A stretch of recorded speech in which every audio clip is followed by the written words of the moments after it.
Hi guys, welcome to Chapter 5, Interpreting the Play, Understanding Genre, Reading, and Writing. If you read my previous email, I was having trouble dyeing my hair, and now the black finally stuck. I'm teaching a class here at the studio, and then I go straight to performance tonight, so I'm kind of half morticiaed. Anyway, hopefully I can try and keep this one short as well. There's so much good, useful information and things to talk about in here. So, in this chapter, we discuss a useful tool for analyzing and comparing plays, dramatic genre. Because a play is meant as a blueprint for production, it needs to be read differently from other literature. To help develop these skills, we discuss effective strategies for reading a printed text as well as writing about plays, which can lead you to new levels of understanding and interpretation. So this will be really, really helpful for your text analysis paper coming up as well. I'm going to adjust this. I feel like you guys are looking at my nose. All right.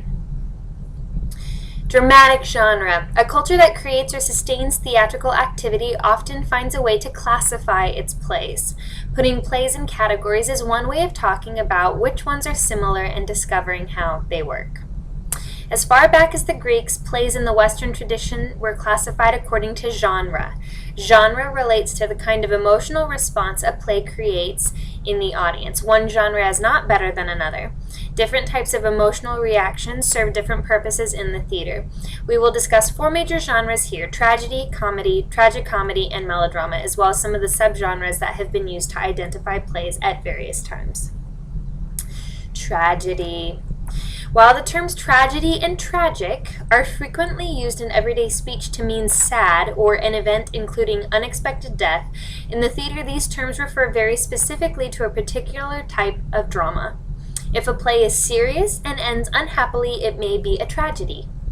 Traditionally, serious and unhappy are not the only characteristics of tragedy, however. Aristotle believed that tragedy evoked the emotions of pity and fear in its audience. Pity because the audience sympathizes with the protagonist, and fear because the audience empathizes with the character who is facing a difficult problem. Audience members in most periods have expected a certain dignity and importance from tragedy. The nature of this importance, often translated as magnitude in Aristotle's definition of tragedy, has been debated for centuries. What makes a play important? For the ancient Greeks and for many societies to follow, importance was closely related to the social class of the characters. Tragedy was about people of noble birth. Today, many people object to the notion that social class has any relationship to the importance of a person's life or story, but it is at least understandable that when something happened to a royal family, the entire kingdom was affected. And they give an example of Oedipus the King, which I know we've talked about a little bit, but we will also be reading that play, so I think that'll have more context once you read it. Many of you probably read it in high school. It's a really, really, really popular tragedy, Greek tragedy. The protagonist in a tragedy frequently faces an ethical choice, or a choice about a moral issue. Should I kill the king who murdered my father? Should I implicate other people to save my own life? Sometimes a character's ethical choice brings about the character's own downfall. The Greeks saw tragedy as a way of explaining why bad things happen. If terrible things happen to a good person for no reason, it would suggest chaos rather than order in the world. Protagonists were often basically good people who made mistakes. Later, critics have pointed out that tragedy often depicts a complex moral universe. Things are not just good or bad. As such, tragedy is a true reflection of the world we live in. No one is perfect, and good can be found in bad people, just as bad qualities can be found in basically good people. Theorists have wondered about the popularity and longevity of a dramatic form that ends unhappily. What compels human beings to create and seek out this kind of empathetic experience? For the ancient Greeks, catharsis was one answer. It was healthy to evoke strong emotions and then let them ebb away. Tragedy is less common in new work because the 19th century, but it has occasionally appeared in plays such as Eugene O'Neill's Desire Under the Elms, written in 1924, and Morning Becomes Electra in 1931. Two dark explorations of family life that were based on the Greek tragedies of Euripides and Aeschylus. American playwright Maxwell Anderson used historical British figures to depict the clash of political responsibility and personal emotion in Anne of a Thousand Days, 1948, about Anne Boleyn, and Mary of Scotland in 1933, about Mary, Queen of Scots. In 1949, Arthur Miller wrote his essay Tragedy of the Common Man, advocating a redefinition of importance and defending his use of an ordinary protagonist in Death of a Salesman, written in 1949. The title of the play is significant. Miller examines the suicide of a salesman, not a king or a queen. We aren't reading that show this semester, but if anybody's looking for extra reading, I do highly suggest reading Death of a Salesman. It's thought-provoking. All right, so moving to a little happier genres. Comedy. Of course, if a play is basically humorous, it is probably a comedy. Although comedy is a tremendously popular form, the genre of comedy is more difficult to pin down than tragedy. If tragedy creates the emotions of pity and fear, the genre of comedy might be defined through its lack of such emotional involvement. If you feel very strongly about something, it is often difficult to laugh. When you find something funny, you are looking at the situation more objectively. Sometimes, no matter how bad things get, it is possible to step back and laugh because of the ridiculousness of the situation. The audience can laugh in comedy because any threat to the characters is much less serious than in a tragedy. In comedy, there is seldom a sense of impending doom because the stakes in the conflict are lower. Rather than death, a character might be threatened with discovery in an embarrassing situation. Rather than ethical choice, characters typically make expedient choices, not whether something should be done, but how it should be done. How can I sneak out of this room before my husband finds me here? How can I convince the rich lady to give me the money I need? How can I meet this attractive woman? How can I steal that delicious pie? Because the stakes are lower, our emotional engagement tends to be less intense than it is with tragedy. Comedy has a broad appeal, and its development has taken a number of different directions in the last 2,000 years. Some critics have found it useful to subdivide the genre into at least 5 types. Some you will find very familiar, others you might not have yet encountered. Situation comedy is the first of those 5. As the term suggests, emphasizes the humorous qualities of the situation in which the characters find themselves. This type is usually traced back to the ancient Roman comedy, which treated the affairs of typical middle-class people. The Phormio by Terence is a situation comedy about the ridiculous manipulation of a wily servant who helps 2 young men win the brides they seek. Neil Simon has been very successful in writing situation comedies for the U.S. stage. Rumors in 1988 is a spoof of a murder mystery. The TV sitcom is the most prevalent example of the situation comedy in current society. Everybody Loves Raymond is a good example of a family-based situation comedy. The nuclear family was replaced by a non-traditional 3-male family and 2.5 men, and by otherwise unrelated workplace employees in the office. Farce is a type of situation comedy, so that's your second one, farce. Remember, situation comedy was your first, farce is your second. That emphasizes broad physical action. In this case, the term broad means large or exaggerated action. The performers of Commedia dell'arte, an improvisational form from Italy, specialized in this type of comedy. Use of the term slapstick to designate broad comic action originated with commedia actors and their use of a long, flat paddle with a flap that literally made a loud slapping sound when used for comic beatings. The commedia legacy can be traced through the Marx Brothers, the Three Stooges, and into animated cartoons.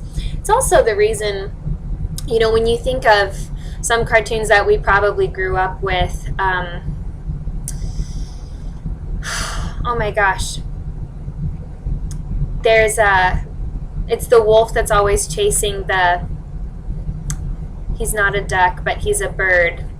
And the wolf is always falling off a cliff or being blown up by dynamite. If anybody knows what show I'm talking about, please help me out, because I can see the cartoon in my head, but I can't remember what it's called.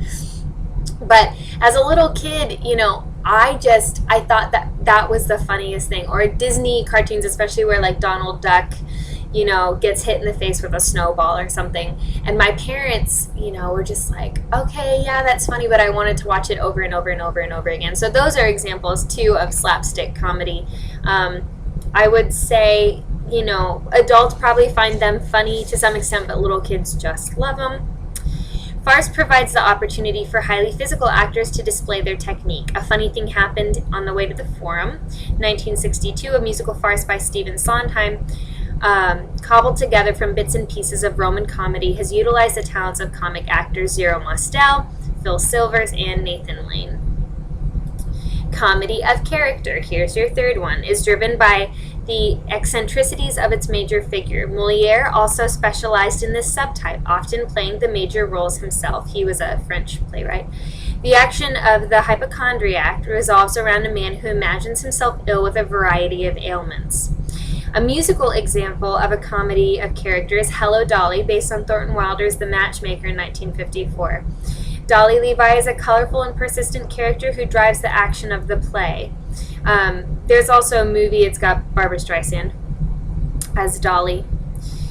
And then, based on the comic strip from the 1930s, the musical comedy Annie in 1977 by Charles Strauss is unified by its focus on a precocious orphan girl searching for her parents. We all know about Annie, whether it's the newer one or the older one. Comedy of idea, here's your next one, is focused on thought rather than a character or situation. The plays of the Greek author Aristophanes are comedies of ideas. During the years of a real war between Athens and Sparta, Aristophanes staged Lysistrata, in which women take over the fortress of the city and refuse sex to all their mates until the men decide to stop fighting. Comedy of manners, as the term suggests, explores the behavior of a particular segment of society. Characters frequently find that their own desires are at odds with social expectations.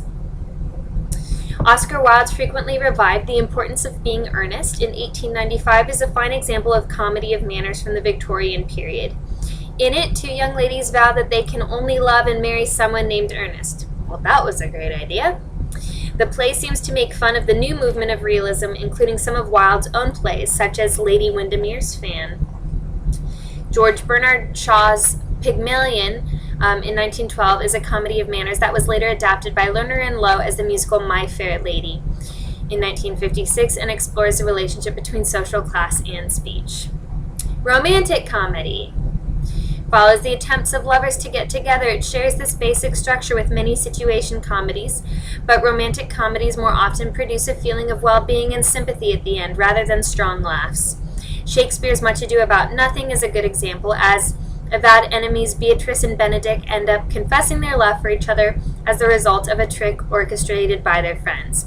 The perennially popular musical The Fantastics in 1960, which had a first run of almost 42 years by Tom Jones and Harvey Schmidt, is a romantic comedy in which the lovers weather misfortune and hard experience before ultimately satisfying their father's hopes of union. Most comedies combine elements of several different subtypes. Farcical action is an important part of Much Ado About Nothing and The Fantastics, even though the main thrust of action in the plays is romantic.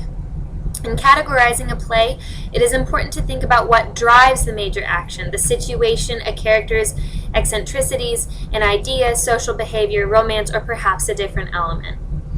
Tragedy and comedy treat two poles of human experience and their symbols. The tragic and comic masks have come to denote the theatrical experience in its entirety. Although most societies have recognized the importance of encompassing both the tragic and comic in theater, they have differed in their viewpoint of what the relationship between the two genres should be. In the ancient Greek theater and the classic No theater, the No theater is the Japanese theater, tragic and comic action were kept separate and were seldom combined in the same drama. The serious plays were also separated from the comic plays by being performed on different performance days in Greece or in different parts of the program in Japan. The Elizabethans did not mind combining genres and indeed used humorous scenes as comic relief, action created to ease emotional tension or contrast with the major event at strategic points within a serious play. I just kind of made a note. Musicals like Jesus Christ Superstar, I don't know if anybody's familiar with that musical, do that as well. You often see it maybe especially in musicals, but in plays as well, where there's a low point. You have the audience crying, and then the next scene is hysterical to kind of like bring the energy back up. That is part of. We'll talk about it a little bit in tragic comedy, but that's part of the comic relief. It's like, okay, you can only make your audience cry for so long. We need to bring them back up. So all of that is intended when it's being written. Tragic comedy. When the tragic and comic tendencies seem equally mixed, a play is often called a tragic comedy. During the Italian Renaissance, tragic comedy came to mean a middle form that incorporated serious action every day rather than noble characters and a happy ending.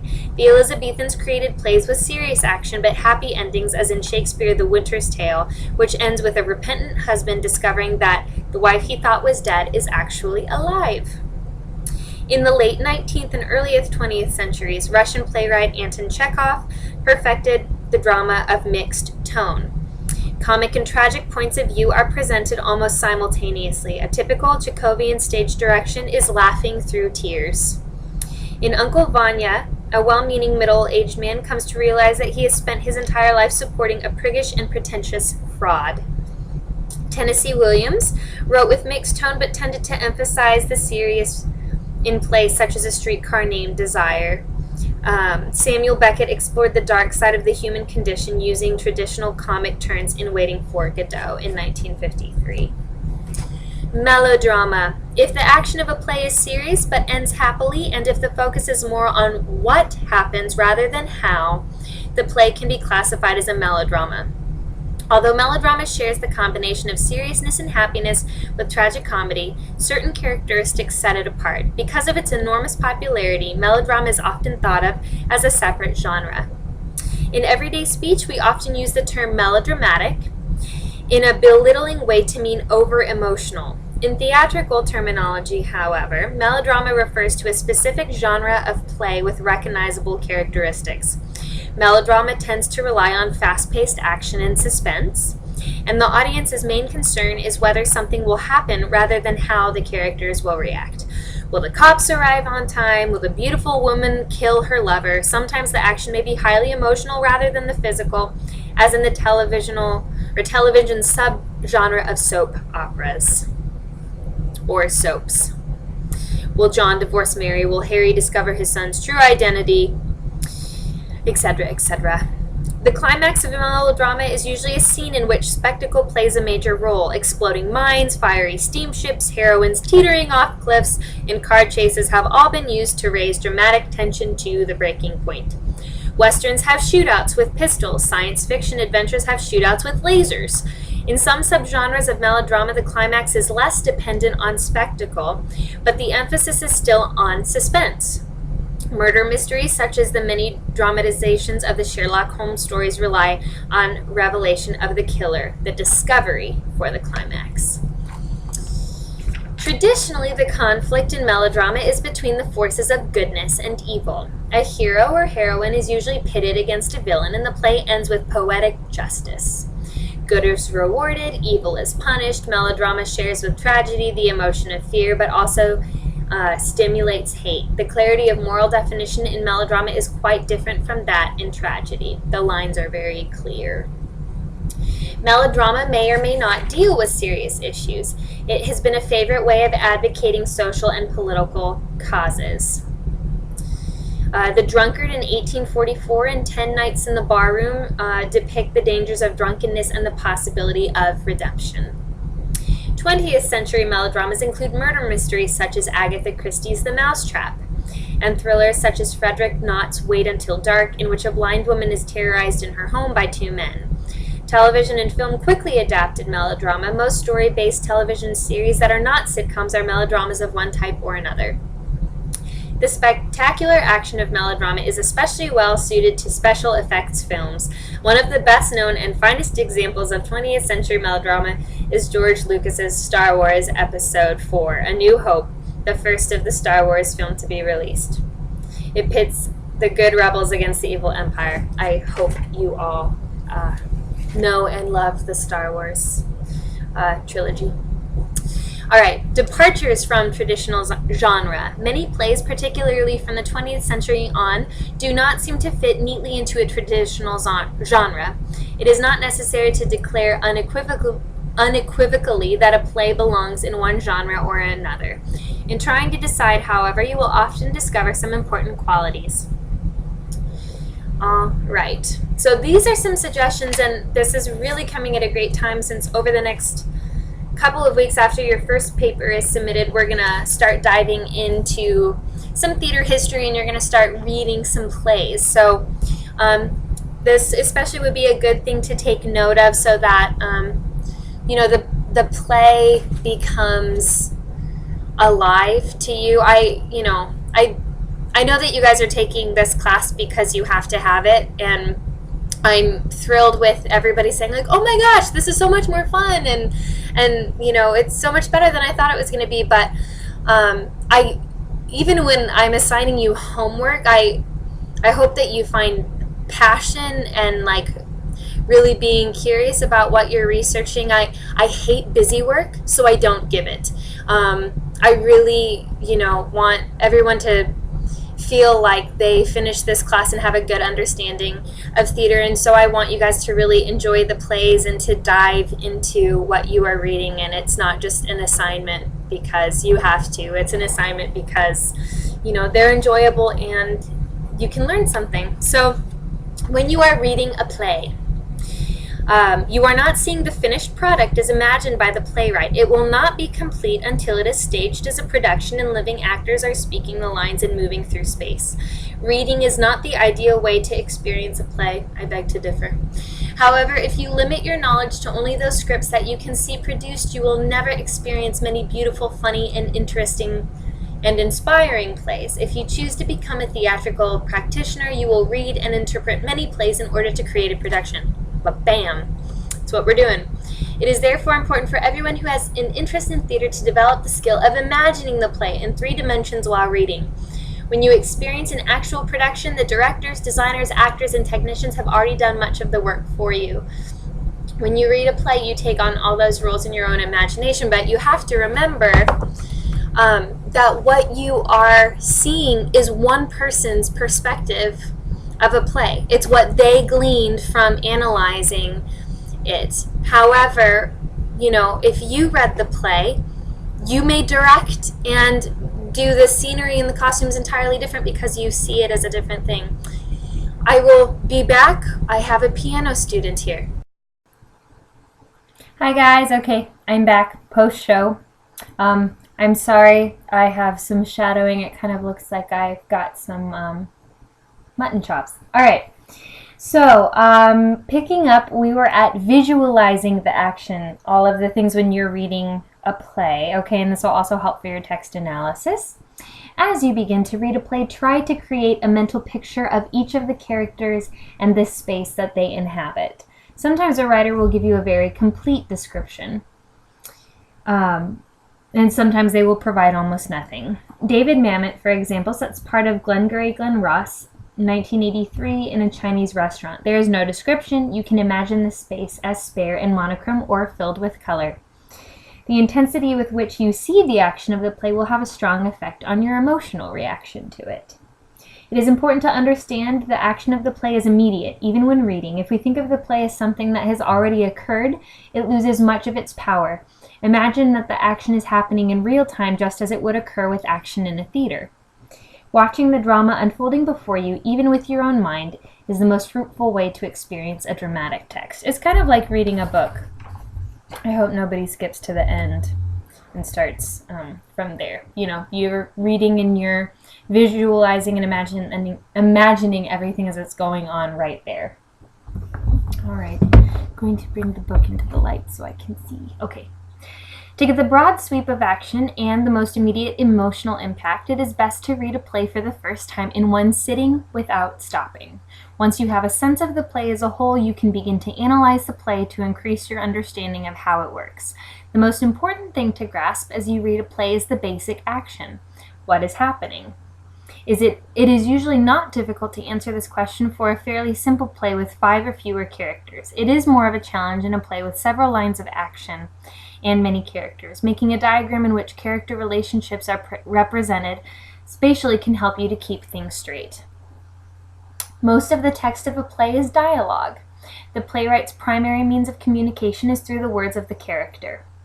When reading a play, however, it is important not to overlook stage directions, which can give important information. A character's physical movement, posture, or gesture may be significant. A particular visual image as described by the playwright may be essential for a complete understanding of the text. It is also important to visualize the action as you hear the dialogue so that you are aware of the discrepancy.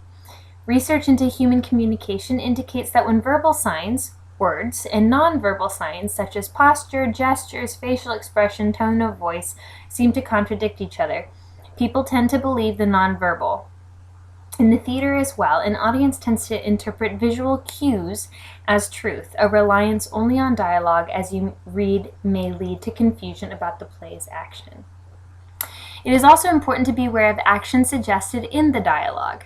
Some playwrights, either through artistic choice or because of expectations during the period in which they wrote, have kept the use of stage directions to a minimum. Elizabethan plays, for example, usually contain few and sometimes cryptic stage directions.